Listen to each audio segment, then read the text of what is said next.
terbaik bagi kami Tuhan. Kalau kami bisa mendengar firman-Mu Tuhan, jadikan firman ini, jadikan momen ini menjadi momen yang terbaik bagi hidup kami Tuhan. Waktu kami menerima kebenaran firman Tuhan, waktu Tuhan berkata-kata dalam kehidupan kami Tuhan, itu adalah waktu yang terbaik buat kami Tuhan. Kami menerima segala berkat yang terbaik Tuhan, kami menerima segala suara Tuhan. Kalau Tuhan sudah berfirman dalam setiap diri kami Tuhan, apapun masalah kami Tuhan yang selesaikan dalam hidup kami Tuhan Yesus. Di dalam Tuhan tidak ada yang mustahil Tuhan. Kami membukakan hati kami Tuhan. Kami rindu Tuhan berkata-kata dalam hati kami Tuhan pagi ini Tuhan Yesus. Jadikan waktu ini Tuhan waktu yang indah bersama dengan Tuhan, berbicara untuk kami semua, urapi hamba-Mu Tuhan yang penuh dengan kekurangan, keterbatasan Tuhan. Biarlah Tuhan bukan hamba-Mu Tuhan yang berbicara, tetapi firman Tuhan. Biarlah kebenaran-Mu Tuhan yang disampaikan pagi ini untuk memberkati bukan hanya jemaat, tetapi hamba-Mu sendiri Tuhan Yesus.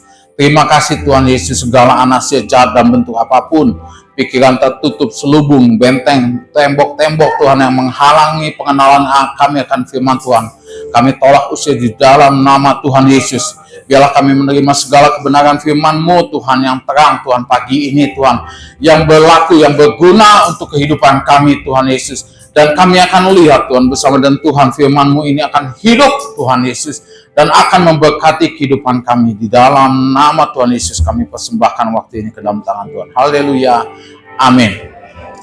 Akan duduk.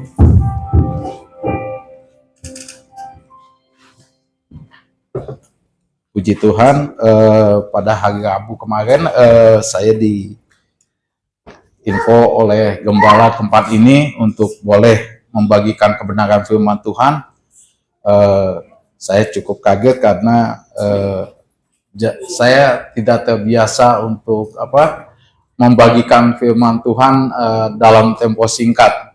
Jadi seperti yang dulu-dulu mungkin ada 2 minggu, kadang saya mempersiapkan diri gitu ya, baca-baca dulu apa aja bahan-bahan yang mau disampaikan. Tapi hari Rabu kemarin ya, tengah minggu, saya diinfokan oleh gembala tempat ini untuk boleh membagikan kebenaran firman Tuhan. Saya berdoa sama Tuhan. Saya sebetulnya senang sekali untuk membagikan tentang hamba-hamba Tuhan yang ada di tokoh-tokoh Alkitab gitu ya. Yang ada di Alkitab gitu, bagaimana kehidupan mereka, apa yang bisa kita pelajari dari kehidupan mereka, apa yang bisa kita implementasikan, kita terapkan dalam kehidupan kita. Tapi karena menurut saya saya jarang sekali naik ke mimbar gitu ya. Saya kalau untuk itu saya kayaknya persiapan 3 hari kurang ya. Jadi saya berdoa sama Tuhan. Tuhan, saya ingin bagikan sesuatu yang sungguh-sungguh memberkati jemaat ini, yang sesuai dengan kehidupan keseharian untuk jemaat. Untuk saya juga, apa sih sebetulnya tantangan yang saya hadapi hari-hari saya untuk saya boleh sampaikan. Saya berdoa saya suka, akhirnya saya ingin membagikan soal iman. Ya, soal iman. Apa itu yang harus saya... Nah, waktu dalam doa saya kepada Tuhan, antara saya berdoa membagikan firman Tuhan tentang hamba Tuhan atau soal iman, saya berdoa cuman begini, Tuhan, kalau saya ingin membagikan soal iman, kasih saya konfirmasi. Konfirmasinya seperti keseharian saya. Sehari-hari kita penuh dengan kebutuhan, kerinduan gitu ya. Saya hamba Tuhan, kalau bisa dibilang hamba Tuhan, tapi bukan pengkhotbah. Saya setiap hari menulis untuk website rohani saya. Jadi kita punya kerinduan yang paling umum gitu ya. Misalnya soal keuangan gitu.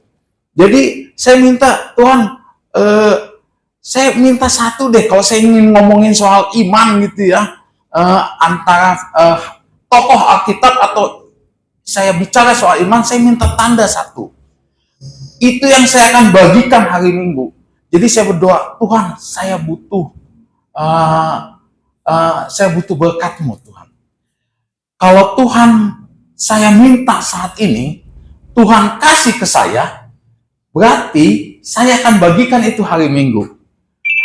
Karena apa yang saya bagikan adalah sesuatu yang saya alami. Saya tidak mau bagikan sesuatu yang mengawang-awang, yang tidak bisa, yang susah untuk saya terima, yang enak banget untuk saya sampaikan, tapi mungkin sulit untuk orang alami. Jadi, Tuhan saya butuh berkat. Saya nggak ngomongin jumlahnya. Cuman itu tanda buat saya. Kalau ada orang yang memberkati saya, segimanapun besarnya, misalnya 20.000 atau 50.000 atau 1 juta atau 5 juta, hari ini juga Tuhan, itu tandanya saya bagikan firman ini. Titik, saya berdoa, itu tandanya.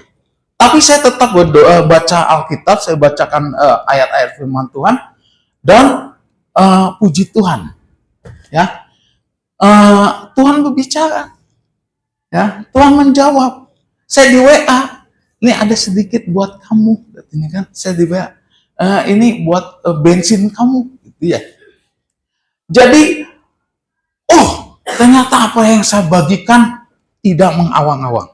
Apa yang saya bagikan pagi ini adalah sesuatu yang terjadi dalam hidup saya, yang begitu sederhananya Tuhan, begitu nyatanya Tuhan. Tuhan, saya nggak minta Tuhan, saya minta berkat-Mu, jawabannya minggu depan, enggak. Tuhan, kalau saja ada satu orang yang memberkati saya hari ini, saya akan bagikan firman ini. Ini konfirmasinya. Dan lewat WA itu, memang saya berdoanya sore ya. Pagi-paginya saya dapat berarti saya akan bagikan firman itu. Judulnya adalah iman yang hidup dalam keseharian. Ini yang sering terlupa, bahwa iman itu terjadi dalam aplikasi dalam iman itu terjadi sehari-hari sampai kita lupa, atau bahkan kita tidak sadari, atau kita nggak mengerti prinsip ini. Nah, kita akan ulas pagi ini dalam firman Tuhan yang berikutnya, ayatnya. Sebetulnya saya baca buku dari Frederick Kasih Price ya. Itu buku tahun 70-an. Jadi nggak ada lagi bukunya Cara Iman Bekerja. Jadi dia hamba Tuhan, jadul mungkin sudah tidak ada saat ini. Saya baca bukunya dan itu luar biasa bukunya. Bukunya tipis saja, tapi dia mengalami dan dia merupakan pengkhotbah iman sejak tahun 70-an. Jadi dia menulis buku tentang cara iman bekerja. Dan ada banyak prinsip yang saya bagikan pagi ini adalah 4 prinsip cara iman bekerja. Ayatnya dari Ibrani 11 ayat 1, iman adalah dasar dari segala sesuatu yang kita harapkan dan bukti dari segala sesuatu yang kita lihat. Sering banget kita dengar firman ini.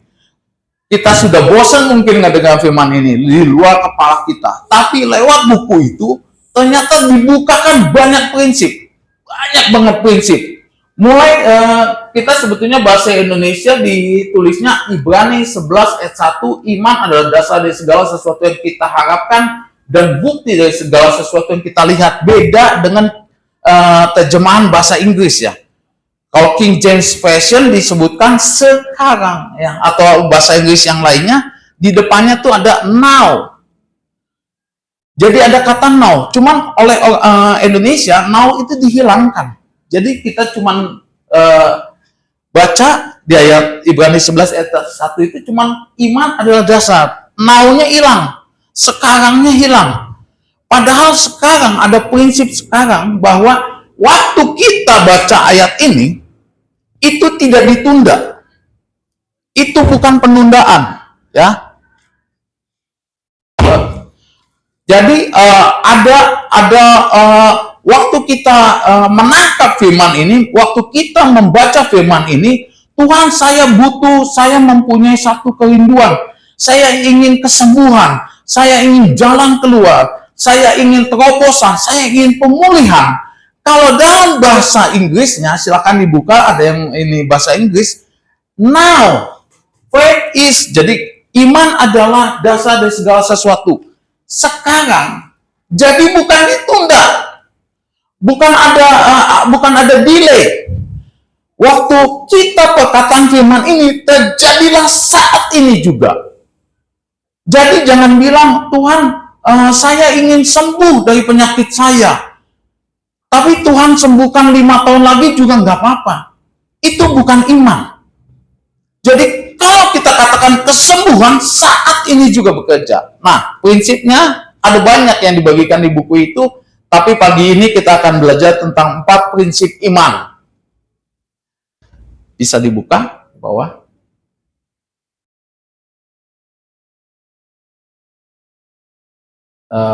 Suka nutup dulu, harus ditutup dulu baru dibuka lagi. Iman adalah salah satu sisi dari sisi uang logam. Yang kedua, iman adalah asas kerja dua alam. Yang ketiga, iman adalah bukti dari hal yang tidak terlihat. Dan keempat, iman bukan berdasarkan pengalaman semata. Ya, kita akan ulas satu-satu. Yang pertama adalah iman adalah satu sisi dari sisi uang logam. Ya, nah kita tahu, kita sering mendengar, saya ini percaya sama Tuhan Yesus. Saya ini mempercayai Tuhan Yesus. Saya ini mempunyai kepercayaan yang teguh kepada Tuhan Yesus. Kita sering banget mendengar itu. Saya ini beriman. Kenapa saya beriman? Karena saya percaya sama Tuhan Yesus. Dan orang Kristen di seluruh dunia disebut sebagai orang percaya. Ya, orang yang memiliki kepercayaan kepada Tuhan Yesus. Tapi apakah orang yang memiliki kepercayaan kepada Tuhan Yesus disebut sebagai orang yang berjalan dalam iman? Belum tentu. Tidak seperti itu. Apa beda kepercayaan dan iman? Banyak orang menyamakan. Iman adalah kepercayaan, kepercayaan adalah iman. Kalau kita percaya sama Yesus, kita beriman sama Tuhan Yesus. Kalau kita beriman kepada Tuhan Yesus, kita percaya kepada Tuhan Yesus. Segampang itu kita sering membagikan soal iman dan kepercayaan. Ternyata tidak sama. Iman dan kepercayaan adalah seperti dua sisi uang logam. Kalau di sini ada punya uang logam ya, 100 rupiah atau 500 rupiah atau 1000 rupiah. Itu ada dua sisinya, sisi kepala dan sisi angka ya. Biasa kepala tuh lambang apa gitu dan ada angkanya di belakangnya. Nah, iman dan kepercayaan adalah seperti dua sisi logam, dua sisi dalam uang logam, dua sisi yang berbeda. Tidak boleh satu pun hilang. Tidak boleh hanya ada iman, tidak boleh hanya ada kepercayaan. Kalau kita belanjakan uang 1000 rupiah, kita bawa uang 1000 rupiah ya, ke Indomaret misalnya ya, atau kita berbelanja, kita butuh 1000 rupiah, itu kita kasih ke pegawainya, dan dia lihat salah satu sisinya nggak ada, rata gitu. Salah satu sisi uangnya itu tidak ada angkanya atau tidak ada kepalanya, maka uang itu tidak berlaku. Uang itu tidak bisa dibelanjakan, uang itu tidak sah. Demikian juga dengan yang namanya iman dan kepercayaan. Kalau salah satu daripada sisi uang atau sisi iman dan kepercayaan itu tidak ada, maka tindakan kita yang mengatakan kita beriman itu tidak sah. Kalau kita ngomong kita beriman tapi kita tidak percaya, itu tidak sah. Kalau kita bilang percaya tapi tidak bertindak dalam iman, itu juga tidak sah. Tidak ada yang namanya orang percaya tapi tidak bisa bertindak dalam iman. Tapi tidak ada juga orang yang mengaku beriman tapi tidak percaya, tidak memiliki kepercayaan. Nah, seperti itu. Ilustrasinya adalah seperti ini.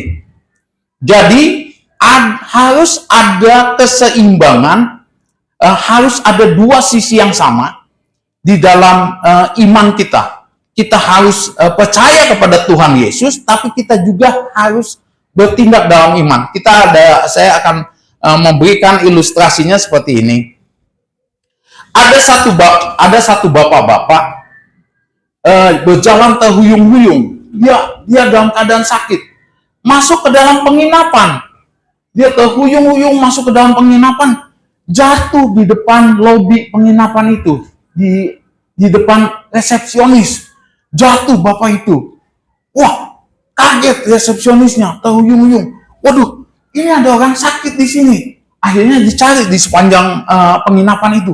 Di sini ada petugas medis atau dokter enggak untuk menolong bapak ini? Ternyata ada yang menginap.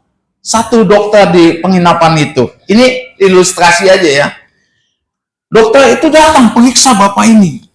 Waduh, bapak ini ternyata dalam keadaan sekarat karena kelaparan. Bapak ini sudah tidak makan lama dan sudah tidak punya tenaga dan sudah hampir mati, kata dokter itu. Diperiksa dokter itu. Jadi gimana dok? Siapkan makanan untuk bapak ini. Siapkan. Kalau tidak bapak ini ditolong dengan makanan, bapak ini akan mati. Langsung petugas hotelnya siapin makanan yang enak, yang bagus untuk menolong, menyelamatkan bapak ini. Ditolonglah bapak ini, dibawalah makanan ke muka bapak ini. Kata dokternya ada di situ. Kalau tidak ditolong bapak ini, sebentar lagi mati ini. Ini udah sekarat ini, udah kekurangan nutrisinya parah banget. Dibawalah piring yang enak ke bapak ini. Bapak dibangunin. Iya katanya kan. Bapak makan. Kata dokter, bapak ini kekurangan makanan, kekurangan gizi yang amat sangat parah. Iya betul katanya kan. Bapak makan ya? Iya. Bapak makan sekarang juga? Iya. Kalau bapak makan ini, percaya nggak bapak bahwa bapak sembuh? Iya saya percaya. Kalau bapak makan apa yang kami siapkan ini, bapak akan kuat lagi. Bapak percaya nggak? Iya. Dokter sudah mengatakan bahwa bapak ini dalam keadaan gawat. Bapak itu bilang, bapak itu percaya bahwa kalau dia makan, maka dia akan selamat. Tapi yang terjadi, 1 jam lagi, bapak itu mati. Kenapa? Ternyata bapak ini tidak makan makanan itu. Bapak ini percaya bahwa dia akan selamat kalau dia makan. Dia akan selamat kalau kalau dia mendapatkan kekuatan lewat makanan karena dia sudah sakit, sudah lemah. Tapi bapak ini tidak melakukan apa yang dia percayai. Akibatnya bapak ini mati. Seperti itulah antara kepercayaan dan iman.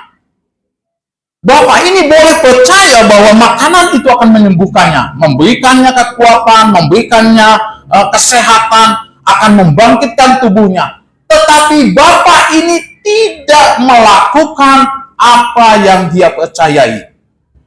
Bapak ini tidak melakukan tindakan atas dasar kepercayaannya. Tindakan itulah yang disebut sebagai iman.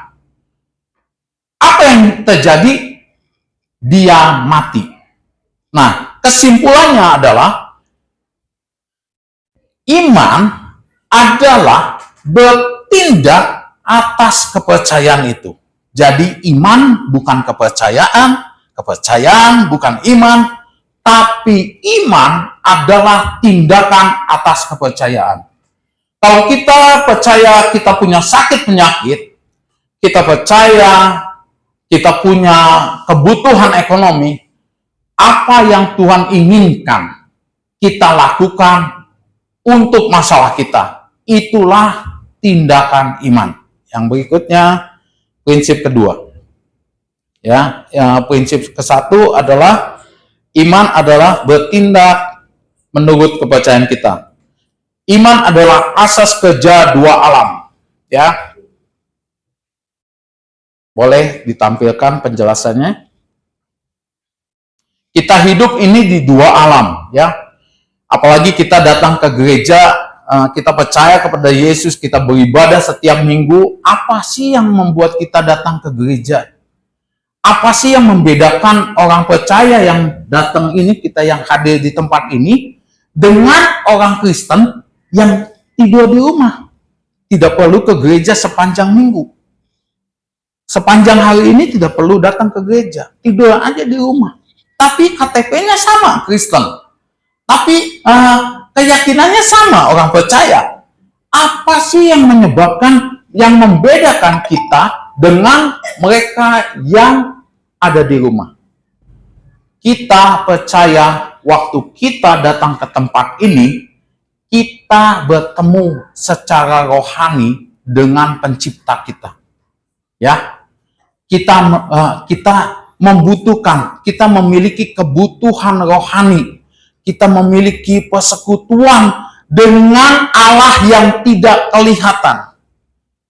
Kalau mereka yang di rumah sepanjang hari ini tidur di rumah, bisa disimpulkan mereka nggak butuh persekutuan itu. Mereka tidak butuh pertemuan dengan Allah itu. Ya, sama sih sebetulnya. Makan siang sama nanti jam 12, makan malam sama nanti jam 7, makan pagi mungkin tadi ya. Kebutuhan lahiriah, kebutuhan jasmaninya sama. Tapi kebutuhan rohaninya, kita menyadari bahwa kita yang datang bertemu dengan Tuhan memiliki kebutuhan rohani, memiliki kebutuhan untuk persekutuan dengan Allah, untuk dipenuhi, untuk disegarkan, untuk bertemu dengan Tuhan. Itu yang ingin saya jelaskan, bahwa kita ini hidup di dua alam. Ada orang yang hanya hidup di satu alam. Dia hanya bekerja, cari makan, cari duit, untuk beli makanan lagi, bekerja keras hanya untuk beli yang enak-enak, untuk wisata, untuk piknik. Nggak pernah sedikit pun di dalam benaknya, dia tuh harus berdoa, mengucap syukur pada Tuhan, harus mencari Tuhan. Itu adalah alam jasmani, alam lahiriah, ya. Nah, kita yang hidup di dunia ini sebetulnya hidup di dua alam. Asas hidup dua alam. Alam lahiriah dan alam rohani. Apa yang tampak adalah alam lahiriah, dan apa yang tampak adalah alamnya Tuhan, alam rohani. Iman dalam kedua alam itu bekerja berdasarkan apa yang kita percayai. Kalau kita datang ke gereja, mencari Tuhan, bersyukur, memuji Tuhan, karena kita tahu kita membutuhkan itu. Kita percaya kita membutuhkan hubungan dengan Tuhan. Kita mensyukuri anugerahnya. Kita membutuhkan penyertaannya, perlindungannya, membutuhkan segala damai sejahteranya, membutuhkan jalan keluar dari Dia. Kita membutuhkan Tuhan lewat alam yang tidak kita lihat. Tuhan tidak kita lihat pagi ini, tapi kita bisa rasakan. Nah, itulah alam rohani. Nah, iman bekerja seperti halnya kita hidup di dua alam. Ini contohnya, ilustrasinya, prinsipnya yang tiga, prinsipnya yang 1, 2, 3. Cara kerja di dalam alam lahiriah.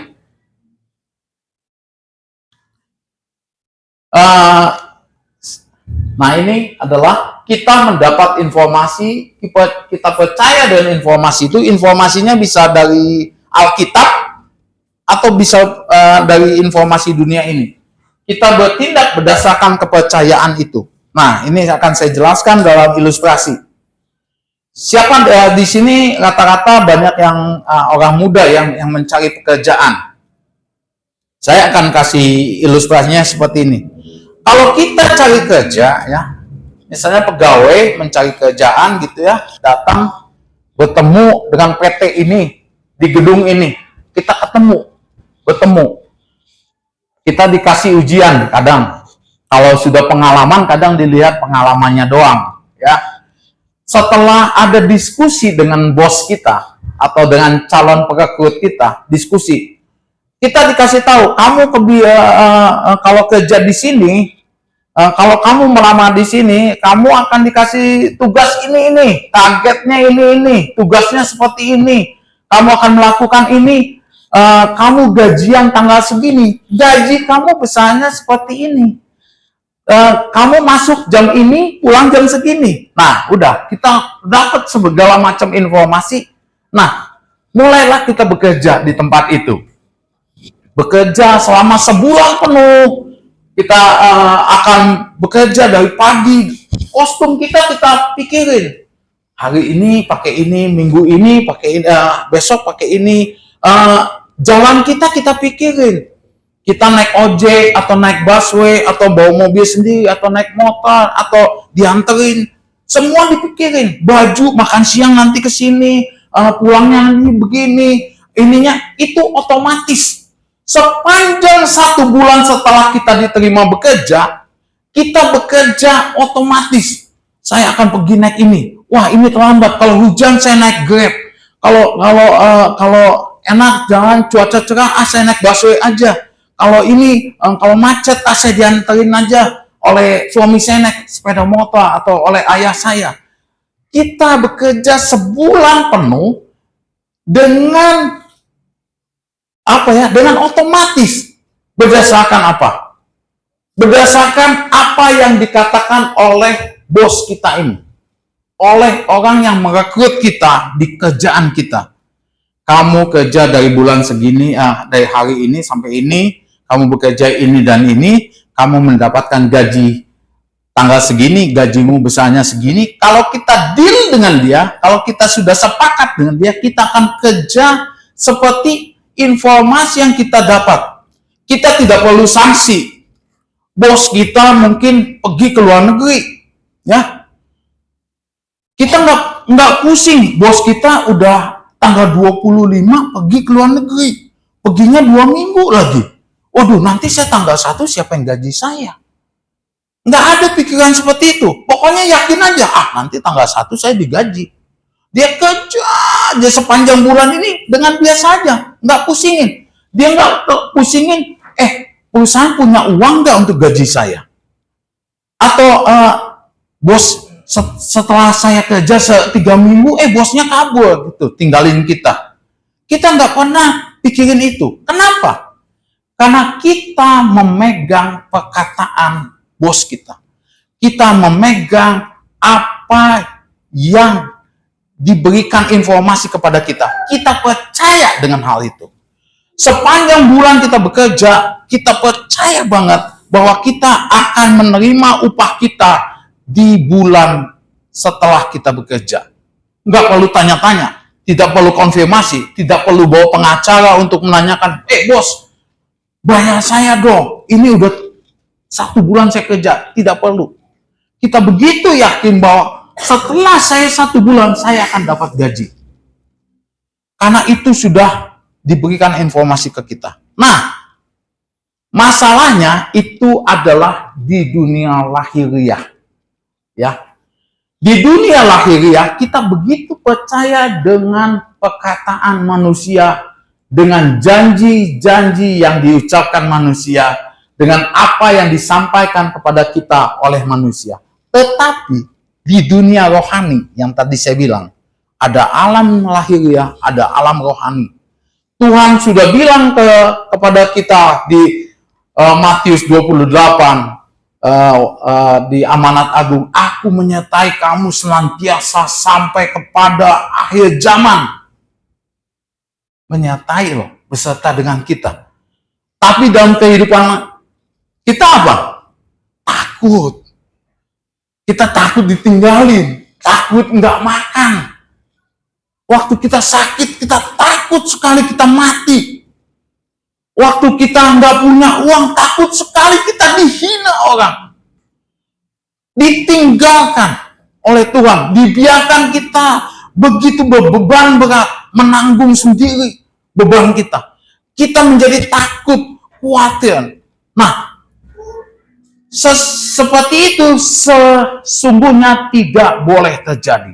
Seperti kita percaya pada alam lahiriah kita bahwa bos kita memberikan kita gaji pada waktunya, tepat pada waktunya. Seperti itulah kita di dalam alam rohani harus mempercayai Tuhan itu akan selalu beserta dengan kita, akan selalu memberikan jawabannya bagi kehidupan kita.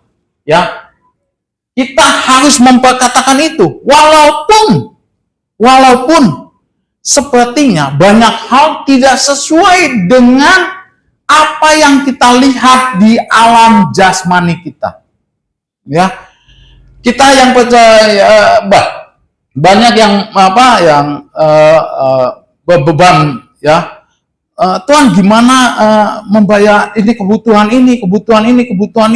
Tapi banyak ayat katakan di Ibrani 10 katakan orang yang berseru kepada Tuhan tidak Roma 10. Orang yang berseru kepada Tuhan tidak akan dipermalukan. Siapa di sini yang sering kali nggak punya duit? Kita sering nggak punya duit.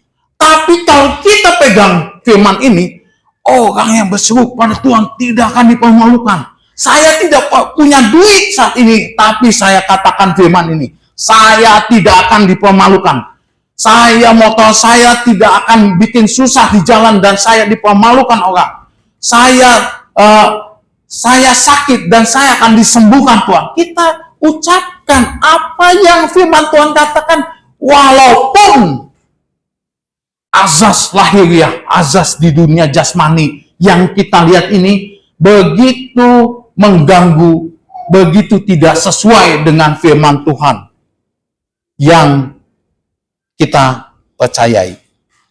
Ya, jadi itu asas dua asas. Yang ketiga, prinsip ketiga, iman itu adalah bukti dari hal-hal yang tidak terlihat. Ya, ini ada kisah tentang orang Israel dan orang Aram. Ya. Orang Israel diserang oleh orang Aram pada zaman pelayanan Nabi Elisa. Ya, orang Aram itu sering sekali mengganggu orang Israel, menyerang orang Israel. Tapi setiap kali orang Aram itu datang menyerang orang Israel, ada Nabi Elisa di situ. Nabi Elisa ngomong selalu kepada Raja Israel, kamu jangan bergerak ke sini. Kalau mereka serang dari sini, kamu ke sana. Kalau mereka buat ini, kamu buat itu.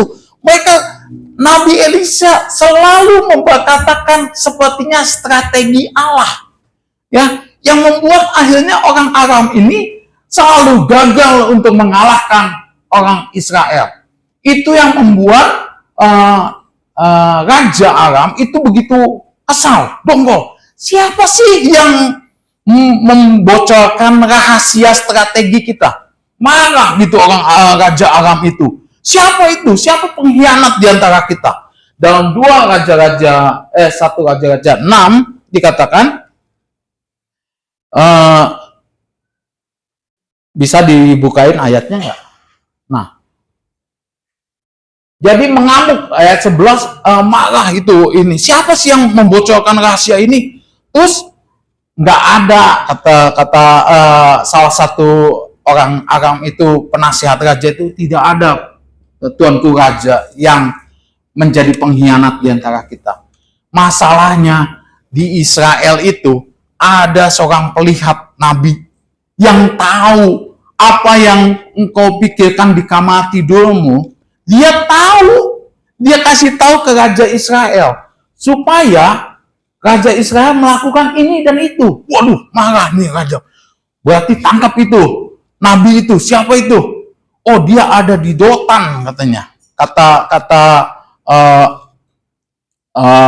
orang itu kepada Raja Aram, kita serang sekarang Dotan. Kita tangkap itu nabi. Nah, datanglah pasukan besar orang Aram itu ke Dotan untuk menangkap si Elisa itu.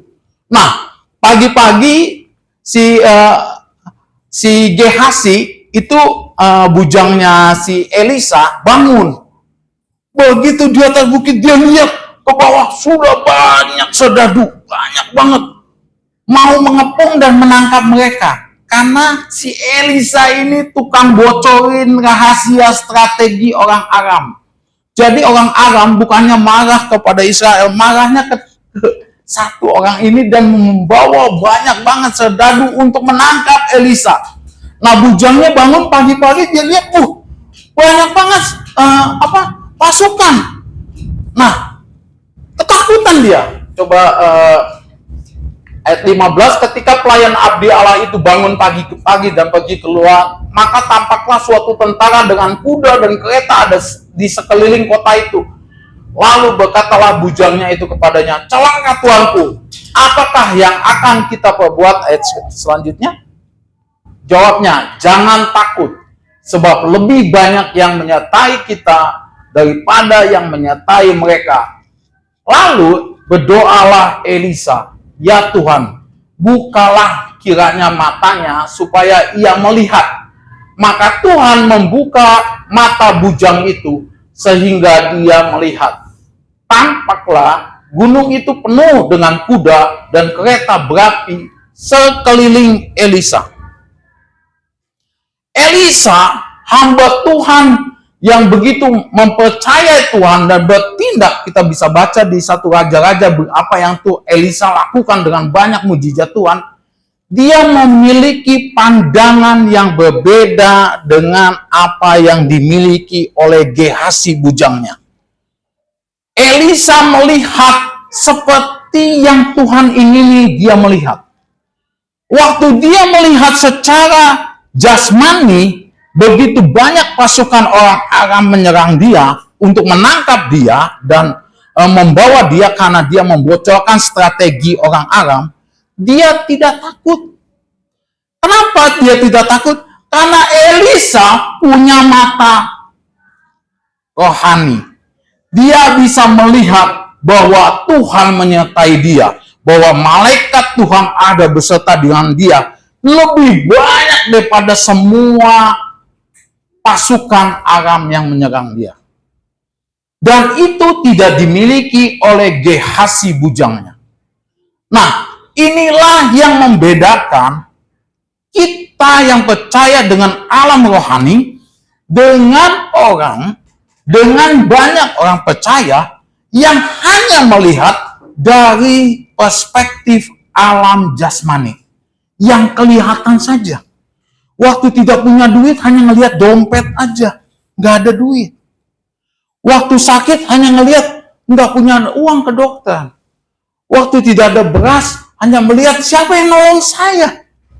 Waktu banyak masalah begitu menghimpit hanya melihat apa yang terbatas jasmani ini. Siapa keluarga saya yang hanya bisa menolong saya? Udah semua saya datengin untuk minta pertolongan. Masa saya datengin lagi? Dia tidak melihat seperti Elisa melihat bahwa Tuhan itu melindungi dia. Bahwa pasukan malaikat Tuhan itu begitu banyak. Lebih banyak daripada tantangan, daripada musuh yang menyerang dia. Itulah yang membuat Elisa tenang. Itulah yang membuat Elisa itu percaya pada Tuhan. Bahwa Tuhan membela dia. Bahwa Tuhan selalu berpihak padanya. Bahwa Tuhan tidak akan membiarkan dia kalah. Bahwa Tuhan akan membela apa yang dia lakukan. Nah, itulah yang jadi maksudnya menjadi peringatan buat kita. Siapa kita sekarang ini? Di posisi seperti apa?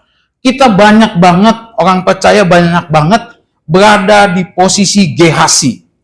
Kita hanya melihat secara fisik masalah yang bertubi-tubi, pasukan yang begitu besar itu datang untuk menghantam kita, untuk mengalahkan kita, untuk membunuh kita, menangkap kita, menawan kita. Kita nggak bisa lagi lihat pertolongan. Siapa yang mau diandalkan? Pasukan banyak banget yang datang. Mau ngedatengin pasukan dari mana lagi? Mereka datang segitu banyak hanya untuk menangkap kami. Itu pikiran Gehazi. Tetapi pikiran Elisa adalah Tuhan punya segala kuasa, segala malaikat, segala pasukan yang berperang dengan dia, yang menyertai hidupnya. Itu yang membuat Elisa tenang. Jadi kita berdoa supaya kita ini jangan seperti seperti Gehazi, ya. Berdoa supaya semua selubung, selaput, ya, yang membuat kita setiap hari itu hanya ngelihat masalah, yang membuat kita itu merasa kecil, merasa tidak berdaya, merasa kalah, merasa lemah, merasa tidak ada solusi. Itu pikiran kita. Waktu Tuhan kita bisa melihat, kita bisa memperkatakan, angkat Alkitab kita, angkat Tuhan, Kau berjanji, saya percaya untuk firman-Mu, saya angkat firman-Mu, Engkau tidak akan mempermalukan saya. Kita angkat firman Tuhan. Kalau saya sampai kalah, kalau saya beriman pada Tuhan dan saya kalah, yang malu bukan saya, yang malu Tuhan.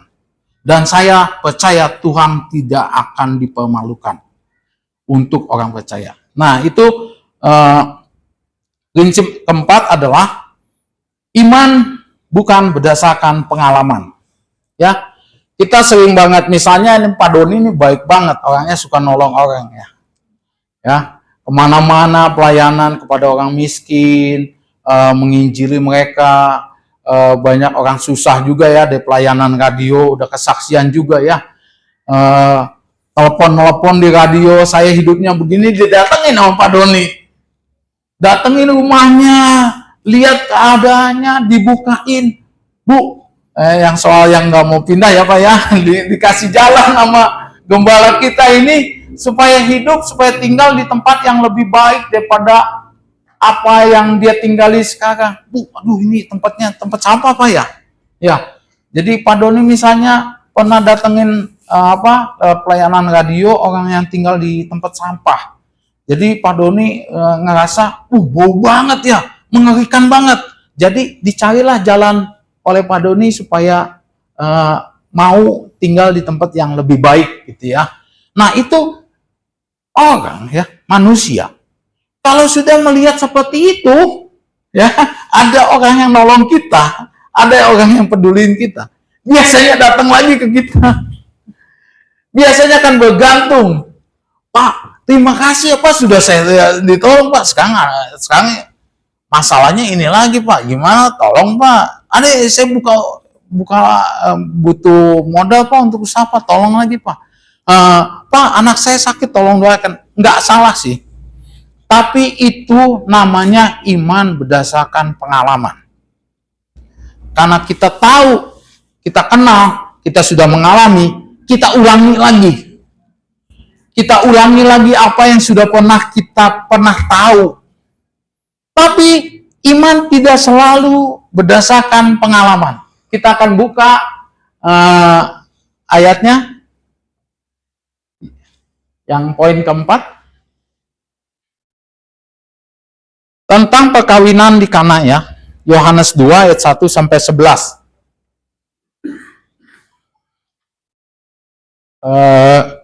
Itu cerita tentang mujizat Yesus pertama kali ya, di Yohanes 2 itu. Saya akan baca ini ayatnya, biar saya baca ya, biar sambil tampil di slide. Pada hari ketiga ada perkawinan di Kana yang di Galilea dan ibu Yesus ada di situ. Yesus dan murid-muridnya diundang juga ke perkawinan itu. Ketika mereka kekurangan anggur, ibu Yesus berkata kepadanya, mereka kehabisan anggur. Kata Yesus kepadanya, mau apakah engkau daripadaku ibu, saatku belum tiba. Tetapi ibu Yesus berkata kepada pelayan-pelayan, apa yang dikatakan kepadamu, buatlah itu. Di situ ada 6 tempayan yang disediakan untuk pembasuhan menurut adat orang Yahudi.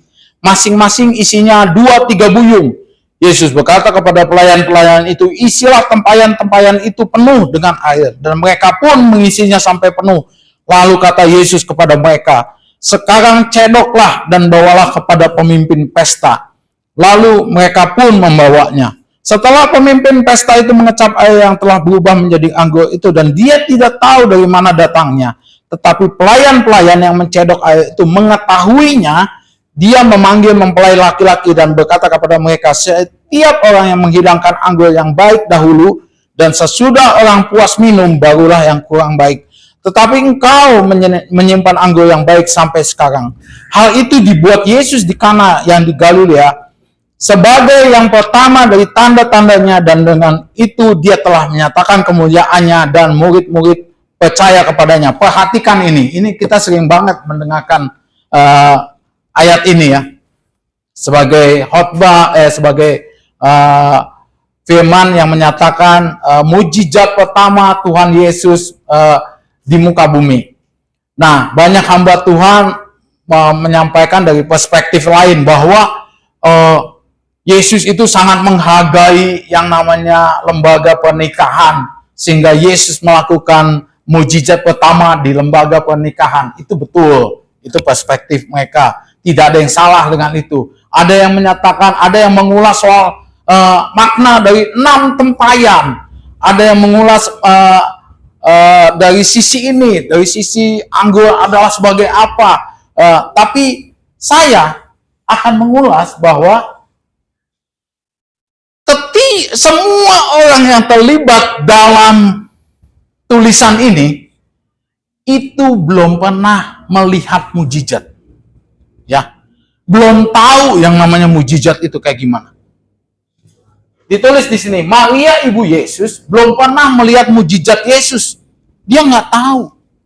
Yesus itu membuat mujizat seperti apa, nggak tahu dia. Belum pernah. Tapi Maria punya intuisi, punya feeling ya. Dan iman bahwa itulah saatnya bagi Yesus untuk memulai pelayanan mujizat di dunia. Lihat, waktu Maria ibunya Yesus datang kepada Yesus, mereka kekurangan anggur untuk pesta ini. Yesus bilang apa ke ibunya? Mau apa daripadaku engkau, hai ibu? Waktuku belum tiba. Kadang kita sakit hati, ibu kita sakit hati. Mau apa? Mau apa, Mak? Saya belum ada waktunya. Belum saat ini waktunya. Seperti itu.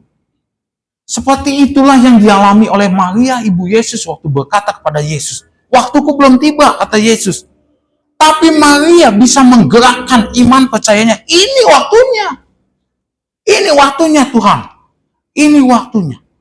Nah, yang lebih ajaib lagi, ternyata bukan hanya Maria saja yang percaya itu waktunya, melihat sesuatu yang baru yang belum pernah ada, melihat yang namanya mujizat yang belum pernah terjadi sebelumnya, itu terjadi di hari itu. Dikatakan pelayan-pelayan di pesta tak pernah mengenal Yesus. Tapi mereka menjadi pelaku dan saksi mujizat karena mau melakukan apa yang Yesus perintahkan. Maria waktu itu bilang kepada pelayan-pelayan di situ, pelayan-pelayan pesta, apa yang dikatakan oleh Yesus, lakukan. Itu gila loh kalau menurut kita. Maria sendiri belum punya pengalaman. Nggak ada pengalaman mujizat. Belum pernah terjadi mujizat sebelumnya.